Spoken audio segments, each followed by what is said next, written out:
어느 집사님이 저와 이게 대화를 하다가 그런 얘기를 하세요. 목사님, 신방 받고 나서 목사님 설교가 다 기억이 나요. 이러는 거예요. 이전에는 일주일이 지나면 이제 금요일쯤 되면은 주일에 들었던 설교가 기억이 안 났대요. 그런데 신방 받고 나서 설교가 다 기억이 나고 지난주 것도 기억하고 뭐 지지난주 것도 기억이 나고 이렇게 됐다고 얘기를 하더라고요. 이게 신방의 효과인가요? 그래서 물어보더라고요. 그래서 제가 뭐라고 했을까요? 큰일 났다 그랬어요.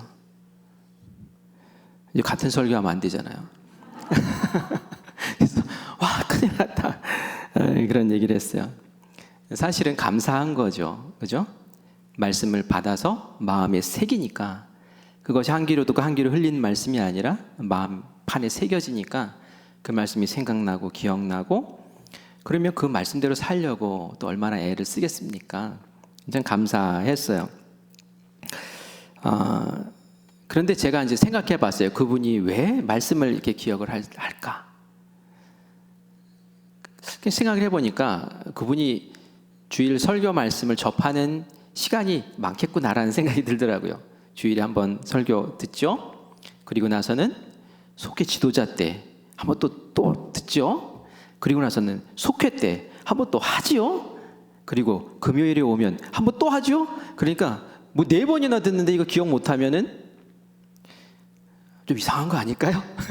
어쨌든 제가 이 말씀 드리는 것은 금요 성령 집회 때 제가 주일에 했던 말씀을 또 이렇게 반복해서 또 전하기도 하고, 그런데 똑같이 전하지는 않아요. 제가 추가해서 더 전해요.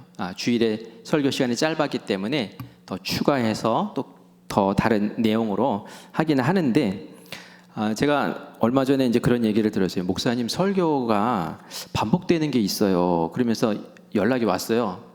우리 교회 교인은 아닙니다. 외부 교인이에요. 외부 교인인데 제 설교를 외부에서 듣는 분들이 좀 계세요. 그래서 그런 얘기를 하더라고요. 그래서 앞부분에 제가 금요일 설교는 이렇습니다라는 얘기를 아직 못 들으셔서 그렇구나라는 생각을 하는데, 되새기고 마음 가운데 깊이 새겨 넣고 그리고 그걸 살게 하기 위해서 제가 이렇게 반복해서 좀 하는 부분이 있어요. 그래서 목사님 좀 모르시나? 했는데 또 하시네? 이렇게 생각할 필요 없어요. 하고 또 하는 거는 중요하기 때문에 하는 겁니다. 중요하기 때문에. 그래서 그리고 또 못 들은 사람이 있으니까 또 하는 거예요. 그래서 여러분들이 그렇게 아시고 또 들으시길 바래요. 코로나가 지나고 제가 이제 이것저것 교회 이제 회복을 위해서 기도하면서 말씀을 전하고 있는데, 지난 주일에는 제가 전도에 대해서, 영혼 사랑에 대해서 제가 말씀을 전했어요. 영혼 사랑, 영혼 살리는 것은 말이죠, 세상에서 딱 교회만 할 수 있는 거예요. 물론 세상에서도 생명을 살리는 일을 합니다. 의사 선생님들이 병자들을 살려내죠. 그런데 영혼까지는 못 살려내요. 영혼을 살려내는 일은 딱 교회만 할 수 있는 거예요. 교인들만 할 수 있는 거죠. 그래서 예수님께서 베드로를 만나셨을 때 처음 제자로 부르시면서 내가 너를 사람 낚는 어부가 되게 하겠다라고 마태복음 4장 19절에 말씀을 하신 거예요. 고기 낚는 어부는 누구나 할 수 있어요. 그렇죠? 그런데 사람 낚는 어부는 아무나 할 수 있는 게 아니에요. 예수님도 그 일 때문에 오셨었고, 그래서 예수님이 제자를 삼으실 때도 그 일을 할 수 있는 제자로 내가 베드로 너를 택하겠다라고 말씀을 하신 거죠. 베드로가 사실은 예수님으로부터 고기를 많이 잡는 기적을 한번 체험했잖아요. 베드로는 땀 흘리면서 정말 개미처럼 열심히 사는 사람이었잖아요. 베드로에게 복이 되는 예수님의 말씀이라고 할 것 같으면 내가 고기를 많이 낚는 어부가 되게 해줄게, 이러면 말이죠 더 좋았을 것 같아요. 그죠? 좋잖아요. 부자 되게 해줄게, 그럼 좋잖아요. 그런데 예수님께서 베드로에게 그런 말씀을 안 하셨어요. 사람 낚는 어부 되겠다 이렇게 말씀하신 이유가 뭘까요? 고기 많이 낚는 어부는 이 세상에 쌓아두는 것 이렇게 그것으로는 진정한 성공이라고 할 수 없기 때문에 그런 거죠. 사람 낚는 어부, 이 세상에서 얻을 수 없는 정말 큰 가치, 그 의미, 하나님께서 너무너무 기뻐하시는 하나님의 소원, 그것을 이루어 드릴 수 있는 사람으로 내가 너를 지명하고 택한 거야 라고 우리가 받아들이면 됩니다. 이런 일을 하려면 말이죠, 꿀벌과 같은 마음이 있어야 된다 그랬어요. 땀 흘려서 일하지만 그 유익을 나만 취하는 것이 아니라 다른 사람에게 나눠주고 다른 사람을 살리기 위해서 사용하는 그러한 삶, 그것이 예수님의 삶이었고 하나님이 기뻐하신 삶이었죠. 우리에게 그런 걸 하나님께서 요구하셔요. 그런 삶이 뭐 구제로도 드러날 수 있고 또 다른 사람을 위로하고 격려하는 일로도 드러날 수 있지만 그건 세상 사람들도 할 수 있는 거 아니에요? 우리만 할 수 있는 그것이 뭡니까? 바로 전도하고 영혼 살리는 거란 말이죠. 구체적으로 그에게 복음을 전해서 예수님 만나게 하고 예수님 믿게 하고 예수님을 통해서 기적을 경험하게 하고 영혼 살아나고 몸도 살아나고 건강도 회복되고 가정도 회복되고 또 그의 사업장도 회복되는 아름다운 역사를 경험하게 하는 것, 그것이 바로 우리에게 주어진 사람 낚는 어부로서의 역할인 줄 믿습니다. 세상에서 모든 사역을 완성하시고 예수님이 유언으로 남기신 말씀이 무엇이었습니까? 말씀은 마태복음 28장 18절, 19절, 20절 말씀이죠. 우리 같이 읽겠습니다. 예수께서 나와 말씀하여 이르시되 하늘과 땅의 모든 권세를 내게 주셨으니 그러므로 너희는 가서 모든 민족을 제자로 삼아 아버지와 아들과 성령의 이름으로 세례를 베풀고 내가 너희에게 분부한 모든 것을 가르쳐 지키게 하라. 볼지어다 내가 세상 끝날까지 너희와 항상 함께 있으리라 하시니라. 아멘. 그래서 우리가 눈여겨봐야 될 것이 무엇입니까? 모든 민족을 제자로 삼아. 그러니까 너희들만 제자 되는 게 아니라 너희들도 다른 모든 민족들을 예수님의 제자로 삼으라는 거예요. 제자 되려면 예수님 믿어야 되죠. 그죠? 예수님 알아야 되죠. 구원 받아야 되죠. 그리고 나서 제자까지 되게 만들라라는 말씀입니다. 그것을 하게 하기 위해서 하늘의 모든 권세를 주신다는 거예요. 그리고 그것을 하게 하기 위해서 내가 너희와 항상 함께 있겠다고 하신 거예요. 무엇 때문에? 모든 민족을 제자 삼고 모든 민족을 구원하는 그 영혼 구원의 역사를 감당하게 하기 위해서 예수님이 이렇게 하신다는 거예요. 여러분, 성령님 왜 보내주셨을까요? 성령님을 왜 우리에게 보내주셨습니까? 사도행전 1장 8절 말씀 같이 읽어보겠습니다. 시작. 오직 성령이 너희에게 임하시면 너희가 권능을 받고 예루살렘과 온 유대와 사마리아와 땅끝까지 이르러 내 증인이 되리라 하시니라. 성령이 임하시면 권능이 생긴대요. 힘이, 능력이 생긴다는 거예요. 근데 이 능력 가지고 뭐 하라는 거예요? 증인되라는 거예요. 증인된 게 무슨 증인이 됩니까? 예수님이 십자가 그 복음의 증인이 되는 거예요. 예수님이 널 위해서 이 땅 가운데 오셨고 널 위해서 너의 죄를 사하기 위해서 십자가에 달리셨고 네가 그것을 믿으면 너희 죄가 다 사해지고 너도 천국 백성 되고 하나님이 주시는 그 은혜로 내가 이 땅에서도 승리하고 이 땅에서도 복되고 하늘에서도 복된 삶을 살게 될 것이다 라는 그런 복음의 증인되라고 성령님 보내주신 줄 믿습니다. 그러한 복음의 능력의 삶을 살았던 사람들의 기록이 사도행전에 그대로 기록되고 있죠. 하나님 책에 그렇게 기록되고 있는 거예요. 예수님의 제자들이 성령 충만했을 때 가장 먼저 했던 일이 뭡니까? 정말 이 말씀대로 정말 성령님이 충만하게 제자들에게 임하니까 이 제자들이 그 일을 하는 것을 우리가 보게 됩니다. 성령님이 충만하게 마가의 다락방에서 기도할 때 제자들에게 임했어요. 그랬더니 이 사람들에게 가장 먼저 일어났던 외적으로 이상한 현상들이 있었는데 그 방언하는 것이었어요. 여기 방언해 보신 분들 계신가요? 한번 살짝 한번 손 한번 들어보세요. 방언, 나 방언 해봤어요. 네, 그래요. 부끄러워하실 필요 없습니다. 한번 번쩍 들까요? 그래요. 방언 해보신 분들 계셔요, 그죠? 근데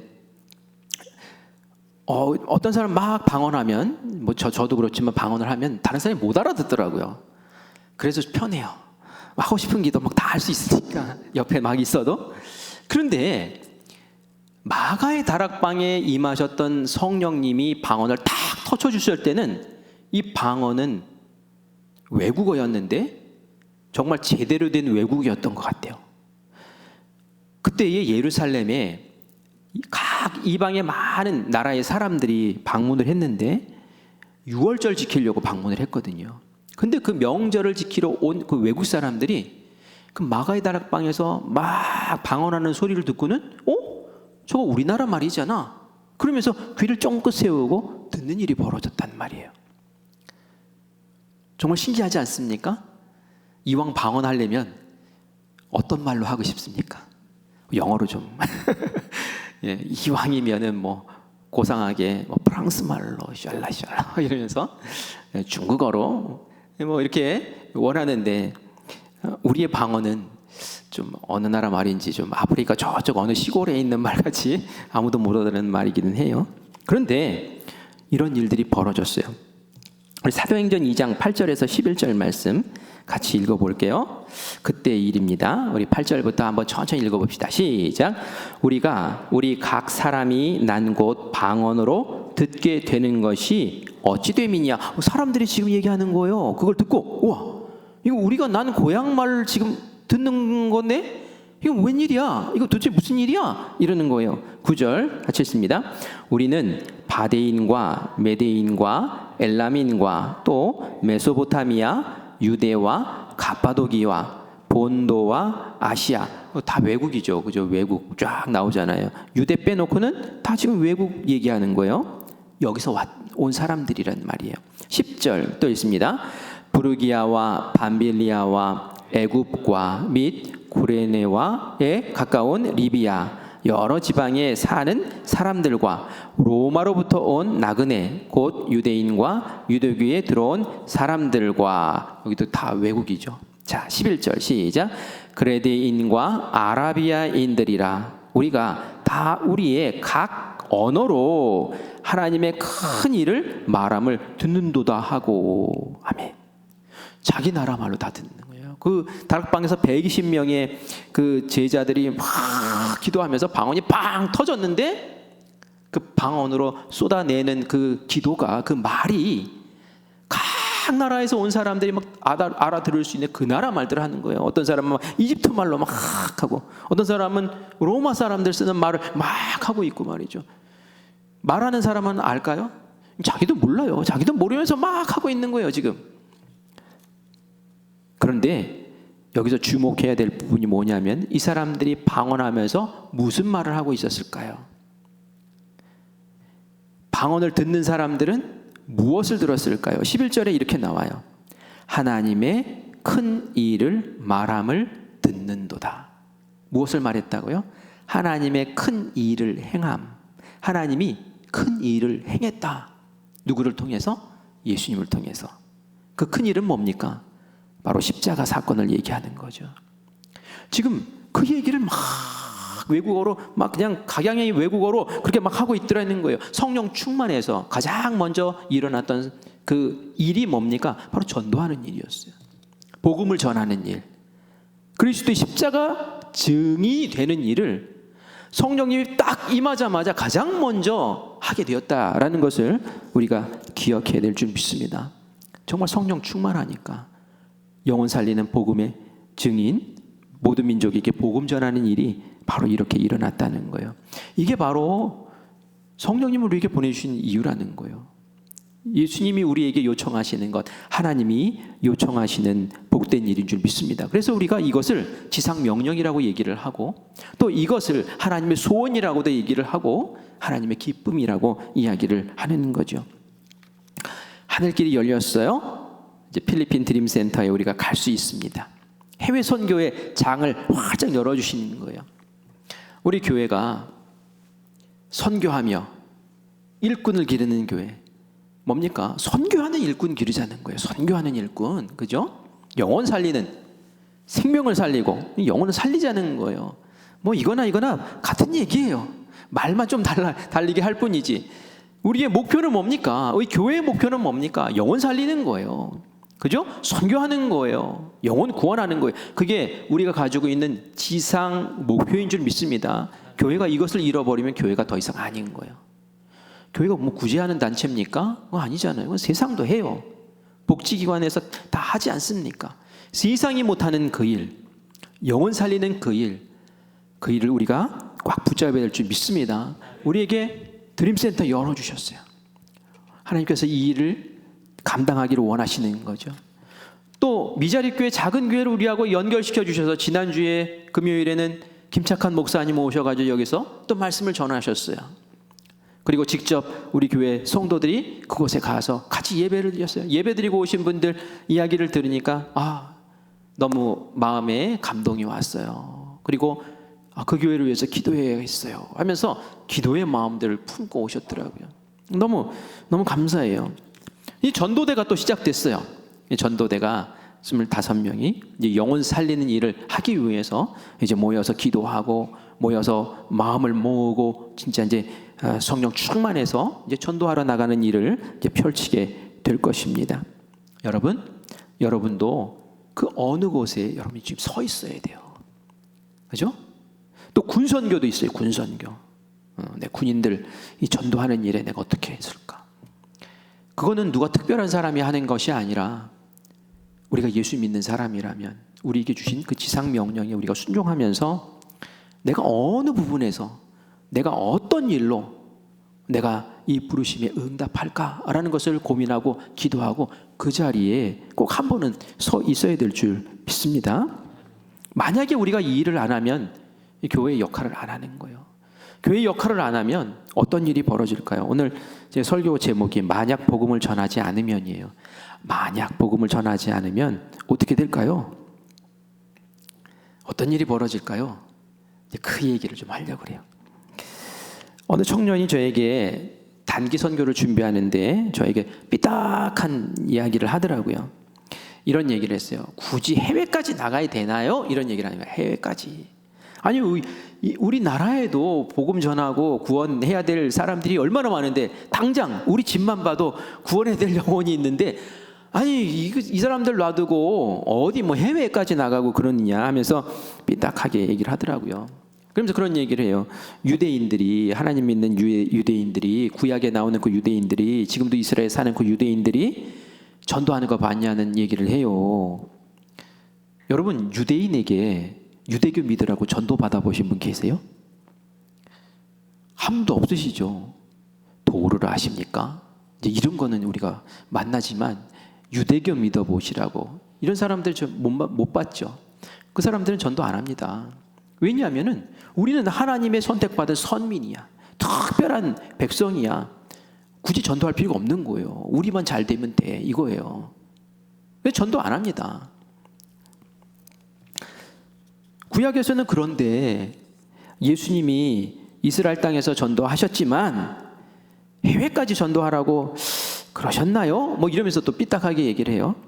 예루살렘 먼저 전도하고 그 다음에 유다 전도하고 그 다음에 사마리아 전도하고 그 다음에 땅끝 전도하고 이게 순차적으로 하는 거 아닙니까? 뭐 이런 얘기를 하는 거예요. 예수님이 해외 선교하신 거 목사님 보셨어요? 뭐 이러는 거예요. 성경에 어디 나오나요? 뭐 이러면서 굉장히 삐딱하죠. 신학 공부 하다가 말았는데 신학 공부 하다 마니까 삐딱해지는 것 같아요. 아주 심하게 삐딱해지는 것 같아요. 아니 그래서 이거 어떻게 얘기를 해야 되나? 여러분 어떻게 생각하세요? 맞는 말입니까? 여러분들 동조하십니까? 구약에는 다른 민족 전도하지 말라고 그랬을까요? 우리끼리만 유대인들끼리만 잘하면 된다고 말씀하셨을까요? 창세기 말씀 보면 아브라함에게 복 주시는 말씀 나오죠. 창세기 12장 2절 3절 말씀을 같이 볼게요. 같이 읽습니다. 내가 너로 큰 민족을 이루고 네게 복을 주어 네 이름을 창대하게 하리니 너는 복이 될지라. 아브라함에게 뭐라고 말씀하세요? 너 큰 민족 이루게 할게.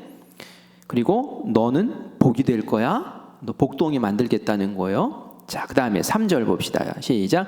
너를 축복하는 자에게는 내가 복을 내리고 너를 저주하는 자에게는 내가 저주하리니 땅의 모든 족속이 너로 말미암아 복을 얻을 것이니라 하신지라. 아멘. 여기서 보니까 땅의 모든 족속이 너로 말미암아 복을 받는데요. 누가요? 땅의 모든 족속이, 이스라엘만이 아니라 땅의 모든 족속이 바로 아브라함 너를 통해서 복을 받게 될 거야. 하나님은 아는 복. 그것을 누리게 될 거야. 이게 하나님이 다른 민족에게 관심이 없는 게 아니잖아요. 그렇죠? 하나님은 모든 민족에게 관심이 있으신 분이에요. 나중에 아브라함에게 하나님이 그 100세에 낳은 이삭을 바쳐라 라고 하는 사건이 있잖아요. 딱 이삭을 바쳤어요. 그랬더니 하나님께서 그 이삭을 죽이지 못하게 하시고 나서 아브라함에게 또다시 말씀을 해주신 게 있었어요. 창세기 22장 17절과 18절 말씀인데요. 거의 비슷한 내용인데 같이 읽어봅시다. 시작. 내가 네게 큰 복을 주고 아브라함에게 복 준다는 거예요. 그런데 이제 덧붙여서 또 복을 주십니다. 뒤 읽어볼게요. 네 씨가 크게 번성하여 하늘의 별과 같고 바다의 모래와 같게 하리니 네 씨가 그 대적의 성문을 차리하리라. 네 씨는 누구를 얘기합니까? 이삭 얘기하는 거예요. 이삭까지 덧붙여서 얘기하는 거예요. 이삭에게 복 주고 이삭이 다른 민족들과 싸울 때 그 성을 탁 빼앗게 해주겠다. 이렇게 얘기를 해요. 그 다음에 18절입니다. 시작. 또 내 씨로 말미암아 천하 만민이 복을 받으리니. 아멘. 여기까지 볼게요. 천하 만민이 복을 받는데요. 하나님이 이스라엘 백성만 관심 있는 것이 아니라 이 땅의 모든 민족을 품고 끌어가시는 그런 큰 하나님이신 줄 믿습니다. 이 세상의 모든 민족이 구원 얻기를 하나님께서는 원하신 줄 믿습니다. 그래서 성령 충만한 제자들을 통해서 아예 처음부터 성령이 임하셨을 때부터 방언을 하게 하셔가지고 예루살렘에 모였던 그 외국의 모든 민족들에게 예수 그리스도의 복음을 증거할 수 있는 역사를 맛배기로 딱 보여주신 거라는 말이 있죠. 이후에 베드로가 대중 앞에 나가서 설교를 합니다. 하나님이 예수님을 보냈는데 너희가 알아보지 못하고 십자가에 못 박아 죽였다. 근데 그 예수님이 부활해서 지금 하나님 우편에 계시다. 그러니까 그 말을 듣고 우리가 예수님을 죽이다니 하면서 회개하고 어쩔 줄 몰라 하죠. 근데 예수님 믿으면 된다고. 그래서 3,000명이 회개해서 예수님 믿고 5,000명이 회개해서 예수님 믿고 교회가 생겨난 거예요. 복음을 전하니까 그곳에서 하나님의 나라, 하나님의 교회가 세워진 줄 믿습니다. 그런데 하나님께서 얼마 안 있다가 슬프셨어요. 왜 슬펐을까요? 아니 초대교회가 세워져 예루살렘의 교회가 잘 되는데 막 서로 사랑하고 서로 의지하고 서로 격려하고 말씀 묵상하고 서로 구제하고 너무너무 좋은데 한 가지 안 하는 게 눈에 보이는 거예요. 뭐였을까요? 자기들끼리만 좋은 거예요. 전도를 안 하는 거예요. 사마리아에 안 가는 거예요. 땅끝에 안 가는 거예요. 이방에 안 가는 거예요. 전도를 안 하는 거예요. 선교를 안 하는 거예요. 아까 그 청년이 질문했다 그랬죠? 예루살렘이 딱 복음화 된 다음에 그 다음에 딱 퍼져서 사마리아 되고 사마리아 딱 된 다음에 이방까지 가고 땅끝까지 가고 이렇게 되는 거 아닙니까? 아니에요. 잘못한 거예요. 이 원어를 보면은 어떻게 되어 있냐면은 카이라는 단어를 써요. 그래서 이렇게 되는 거예요. 예루살렘 카이, 온 유대 카이 이렇게 하는데 이 카이가 뭐냐면 그리고라는 뜻이에요. 그리고 온 유대 그리고 그 다음에 사마리아 온 유대와 이스라엘과 사마리아와 땅끝까지 예루살렘 온 유대 사마리아 땅끝 이게 사이마다 카이가 들어있는 거예요. 그리고 이건 뭐냐면은 동시다발적으로 이거 한 다음에 이게 아니라 한 다음에 여기 이게 아니라 그리고는 같이 동시다발적으로 해야 된다라는 그런 의미라는 얘기예요. 그래서 성령이 처음 임했을 때 동시다발적으로 한 거예요, 그냥. 근데 지금 초대교회 예루살렘 교회는 우리끼리 너무 좋아. 우리끼리 너무 행복해. 야, 우리끼리 잘 됐다. 이렇게 복음을 전하지 않으니까 어떻게 하십니까? 하나님이 흔들어 놓으시는 거예요. 핍박이라는 방법으로 이 초대교회를 흔들어 놓으십니다. 그리고 그 사건이, 결정적인 사건이 바로 스데반이 순교하는 일이 벌어져요. 우리 사도행전 8장 1절 말씀 같이 읽어볼게요. 같이 읽습니다. 시작.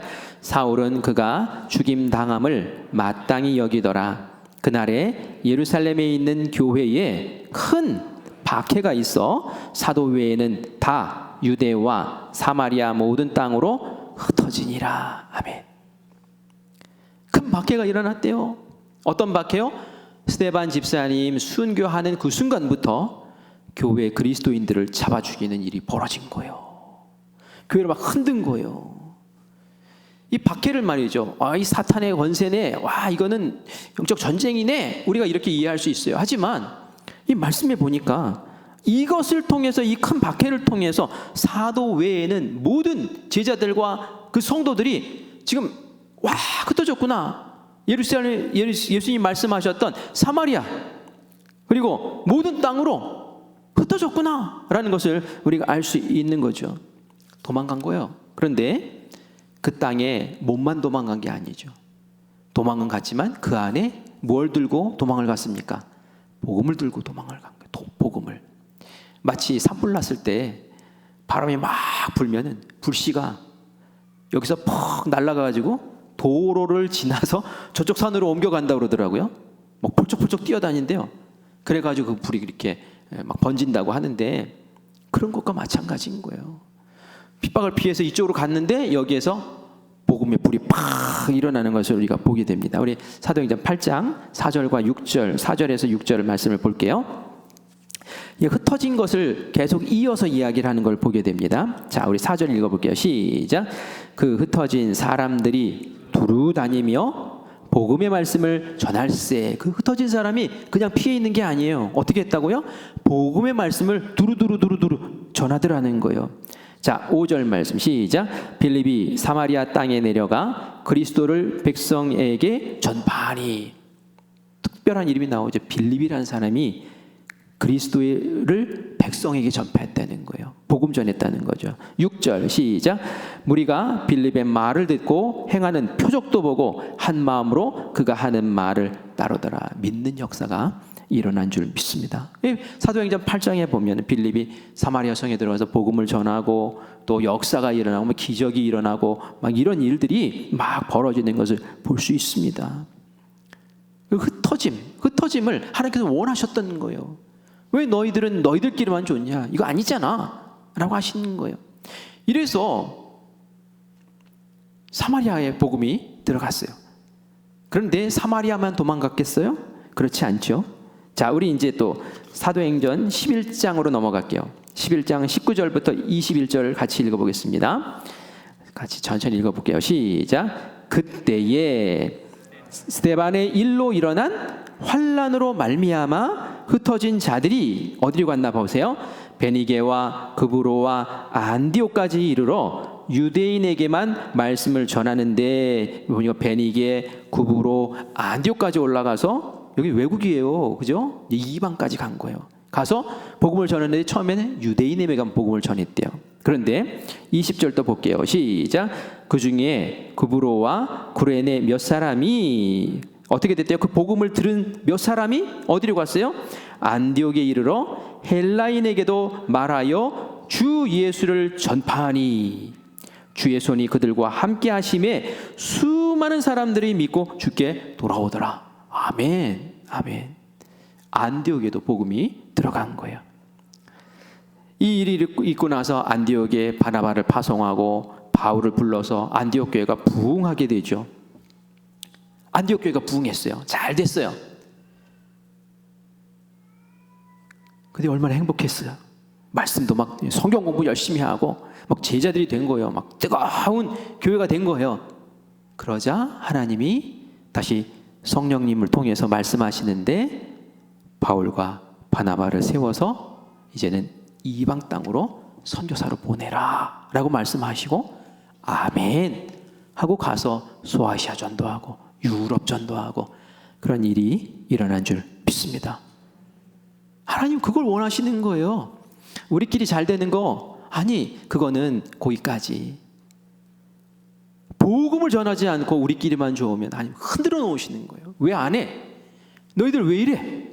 정신 차려! 하면서 막 흔들어 놓으시는데 그 흔들어 놓으심을 경험하기 전에 그 아픈 거잖아요. 오히려 성령님께서 안디옥 교회에 뽑아서 보내라 라고 할 때 아멘 하고 순종했던 것처럼 하나님의 그 소원, 하나님의 그 마음을 우리가 알고 미리 알고 그 일을 해나갈 때에 하나님께서 더 부어주시는 권능과 성령의 충만함이 우리 가운데에 있을 줄 믿습니다. 어느 목사님이 제가 여주에 이제 작은 교회들이 이렇게 청년들을 불러 모아가지고 이렇게 같이 연합으로 예배를 드리는 모임이 토요일마다 있었어요. 여러 교회에 이제 청년들이 모여 있는데 그 목사님이 청년들 앞에서 부끄럽지만 내가 고백을 하겠다고 하면서 얘기를 하시는 게 있었어요. 그 교회도 시골 교회였어요. 현상 유지만 겨우 하고 있었는데 이분이 이러다가 내 인생 여기서 마치나 보다 하면서 그렇게 목회를 하고 있었어요. 그런데 어느 날 한 가정이 그 교회에 등록을 한 거예요. 그리고 나서 2달쯤 지났을 때 그 가정에서 목사님 우리 집에 신방 한번 해주세요 라고 부탁을 하더래요. 제가 음식을 잘 준비하겠습니다. 그래서 그 목사님이 거기 신방을 갔더니 정말 상다리가 휘어질 정도로 음식을 쫙 준비를 해놓은 거예요. 그냥 육해공군이 다 있더래요. 그래서 점심 잘 굶고 왔다 막 이러면서 또 딱 자리에 앉았는데 이분이 딱 한마디를 하는데 첫 마디가 이거였대요. 목사님 우리 교회는 죽은 교회 같아요. 밥상머리에서 지금 우리 교회는 죽은 교회 같아요. 이런 얘기를 하더라는 거예요. 그래서 잘못 들었나? 뭐라고요? 그랬더니 우리 교회는 죽은 교회 같아요. 제가 2달 동안 이 교회에 이사 와서 출석하지 않았습니까? 근데 제 마음에는 우리 교회는 죽은 교회로 느껴집니다. 왜요? 우리 교회는 전도해서 들어오는 사람도 없고요. 전도하러 나가는 사람도 없고요. 목사님이 전도하라고 말도 안 하잖아요. 죽은 교회 아닌가요? 목사님이 사모님과 같이 가셔서 맛있게 드셨을까요? 턱 막혀가지고 말이죠. 먹는 둥 마는 둥 하고 집으로 돌아오셨대요. 근데 그 말이 그분의 말이 하나님의 말씀처럼 들리더래요. 그래서 그날 밤에 잠을 이루지 못하고 예배당에서 통곡하면서 기도를 했대요. 하나님 제가 뭐 하는 겁니까? 교인에게 이런 말을 제가 듣다니요. 제가 죽은 교회로 만든 원흉입니까? 하면서 통곡하면서 밤새 기도를 하고 그리고 나서는 다음날 설교를 이제 하고 우리 전도하자고 그래서 강사님을 모셔서 부흥회를 하고 전도 세미나를 하고 교인들마다 누구 전도할 거냐 막 이름 또 하고 그래가지고 전도 열심히 하는 일을 다시 시작했노라 라고 하면서 청년들에게 참 부끄럽잖아요. 근데 그걸 고백하는 것을 들을 수 있었어요. 그 이후에 그 교회는 생명력을 찾기 시작하더라고요. 그리고 정말 전도받는 영혼을 생기고 교회가 이제 생명력을 찾는 그런 모습을 제가 보면서 참 감사했어요. 전도 안 하는 교회는 죽은 교회입니다. 그죠? 그렇지 않습니까? 죽은 교회예요. 영혼을 살리지 못 죽은 교회죠. 같은 지방에 또 다른 교회가 있었어요. 근데 이 교회는 그 목사님이 딱 부임했을 때 교인이 손가락에 꼽을 정도도 없었대요. 그냥 목사님 가족과 한두 명, 두세 명 이렇게 있는 정도였대요. 그런데 저한테 전화가 왔어요. 우리 교회 몇 주년 기념 주일인데 한번 오시라고. 우리 장로님이 소 잡았다고. 그래서 소를 잡을 정도인가? 그랬더니 80명이 되면은 소를 잡겠다고 그랬던가 봐요. 몇 명 됐다는 얘기예요? 80명 된 거예요. 몇 명이 모여서 예배를 드리기 시작했는데 몇 년 만에 80명이 모여서 예배를. 그 교회가 있는 데는 마을이 크지도 않아요. 그런데 모여가지고 말이죠. 그 교회를 든든히 세웠더라고요. 근데 이 교회의 특징이 뭐였냐면은 전도하러 나가는 거예요. 전도하러 가는 거예요. 전도하러 가는 거예요. 영혼 살리기 위해서 전도하러 가는 거예요. 그런데 이분이 말이죠, 아주 재밌는 얘기를 하더라고요. 무슨 얘기를 했냐면은 열심히 가서 전도한단 말이에요. 전도해서 우리 교회 나오시라고 막 전도하고 그러는데, 전도해가지고 나온 교회에는 별명 없었대요. 자기 발로 나오는 교회들이 많았대요. 뭡니까? 전도를 하니까 하나님 그 마음을 보시고 보내주시는 거예요. 사람을 보내주시는 거예요. 전도하는 마음, 전도하는 그 노력, 전도하는 그 하나님을 향한 그 마음이 있으니까 내가 전도 안 했어도 자기 발로 오는 사람들을 엮어주셔가지고, 물론 전도해서 온 사람들도 있겠죠. 근데 그냥 자기 발로 오게 만들어서 그 교회가 그렇게 든든하게 세움받는 모습을 보았습니다. 하나님이 이렇게도 역사하시는구나 라는 것을 제가 그때 배웠어요. 저도 이제 시골 교회니까 이제 또 열심히 전도하러 옆마을에 갔죠.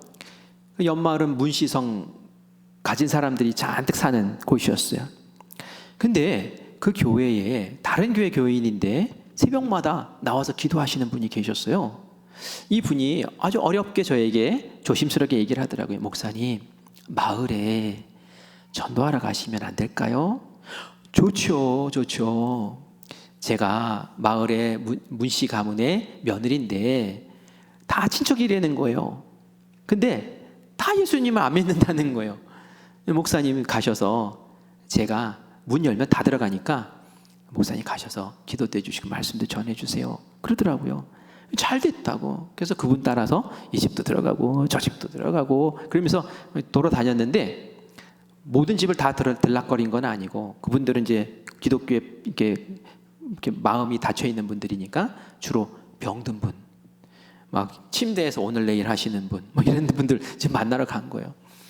근데 열심히 간 분이 집안이 있었는데, 그 집안에 그분은 이제 위암이 오래돼가지고 이제 오늘 내일 하시는 분이었어요.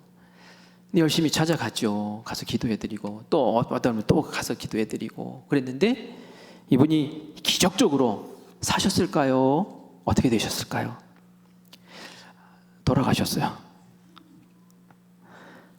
제 마음에 이분이 사시면 마을이 발칵 뒤집히겠구나. 내가 가서 그냥 곽인 목사 그 영역이 세가지고 말이지 막 마을 뒤집힌다 막 이러면서 막 가서 기도하고 그랬는데, 돌아가셨어요. 제가 코가 이만큼 쭉 빠져가지고, 아이고 이제 물 건너 갔구나. 마을에 소문이 어떻게 나겠어. 목사가 아무리 가서 기도해도 안 나 이렇게 소문 나면 말이죠, 전도를 어떻게 해요? 그래서 낙심하고 있는데, 이게 웬일입니까? 그 집 아주머니가 남편 장례식 때 와서 기도도 해달라고 그러고, 그리고 자기 발로 교회 걸어 나왔어요. 아멘이죠. 저는 아닌 것 같은데 하나님은 그 모습을 보시고, 그분이 사실 처녀 쪽에 교회를 다니시고 주일학교 교사까지 하신 분이었는데, 결혼할 때 안 믿는 사람이랑 결혼한 거예요. 내가 가서 전도하면 돼 이러면서 갔는데, 전도는커녕 자기도 교회 못 나와가지고 말이죠, 성경책 막 벅벅 찢어버리고 막 이런 사람만 만나가지고 그렇게 신앙생활 못하다가 남편 죽으니까 나 열심히 신앙생활 해야지 하고 나와가지고 원 없이 신앙생활 하시더라고요. 지금 집사님이 되셨어요.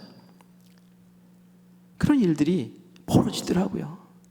마을에서 한 명, 또 한 명, 그렇게 나오는 역사들이 일어나더라고요.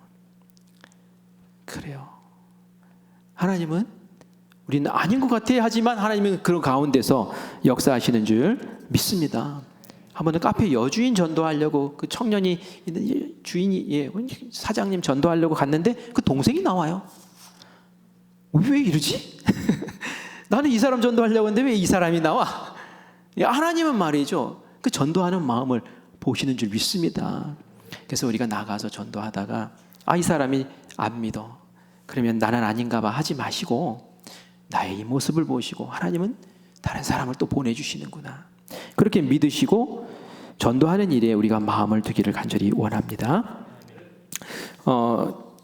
어느 성도가 그런 얘기를 하세요. 목사님, 저희 어머니가 시골에 혼자 계시는데 정말 구원받아야 되는데 제가 가서 어떻게 할 수도 없고 교회 모시고 나갈 수도 없고 누군가가 좀 우리 어머니를 좀 모시고 갔으면 좋겠는데 그러면서 그런 얘기를 해요. 제가 있는 이곳에서 열심히 전도하면 하나님이 그 모습을 보시고 우리 어머니를 누가 전도할 어떤 사람을 보내주시지 않을까요? 맞아요. 맞습니다. 그렇게 해주실 거예요. 열심히 전도하세요. 그렇게 말씀을 드렸는데 제가 헛소리 한 겁니까? 그렇지 않죠. 전도하는 그 모습, 영혼 살리기 위해 애쓰는 그 모습을 보시고 하나님은 어떤 방법, 어떤 수단으로든 반드시 역사하셔서 내 마음을 두고 기도하는 그 영혼들을 반드시 구원해 주실 줄 믿습니다.